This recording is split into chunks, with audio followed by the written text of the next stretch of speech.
Right now Instagram is become like a portfolio. ഒരു വർക്കിന്റെ കാര്യം ആരെങ്കിലും ചോദിക്കുമ്പോ ഫോട്ടോസ് ഉണ്ടോ അല്ലെങ്കിൽ കാണാൻ പറ്റുമോ എന്ന് ചോദിക്കുമ്പോൾ ഒരു ഇൻസ്റ്റാഗ്രാം ഇപ്പൊ എല്ലാവരുടെ ഒരു പോർട്ട്ഫോളിയോ ആയിട്ട് മാറി. ഫോട്ടോഗ്രാഫേഴ്സ്, ഡിസൈനേഴ്സ്, അവർക്ക് ഒരു ട്രസ്റ്റ് വേണമല്ലോ. പുതിയൊരാളല്ലേ, നമ്മുടെ പഴയ വർക്ക് ഒക്കെ കാണുമ്പോൾ they will also trust us. ഇപ്പൊ നമുക്ക് വരുന്ന റീറ്റെയിനേഴ്സ് അല്ലാതെ വരുന്ന ക്ലയന്റ് ഉണ്ട്.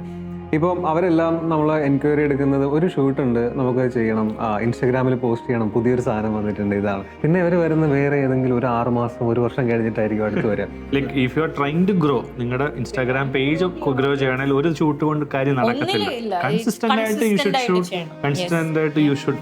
അതൊരു ഇൻവെസ്റ്റ്മെന്റ് ആയിട്ടാണ് കാണേണ്ടത്. മേ ബി നമ്പർ ഓഫ് ഫോളോവേഴ്സിനെ അത്ര ഫോക്കസ് ചെയ്യേണ്ട കാര്യമില്ല. ബിക്കോസ് ഇമാജിൻ ഒരു പേജിന് 10,000 ഫോളോവേഴ്സേ ഉള്ളൂ എങ്കിലും 10,000 നല്ല ഓഡിയൻസ് ആണെങ്കിൽ that is more than enough.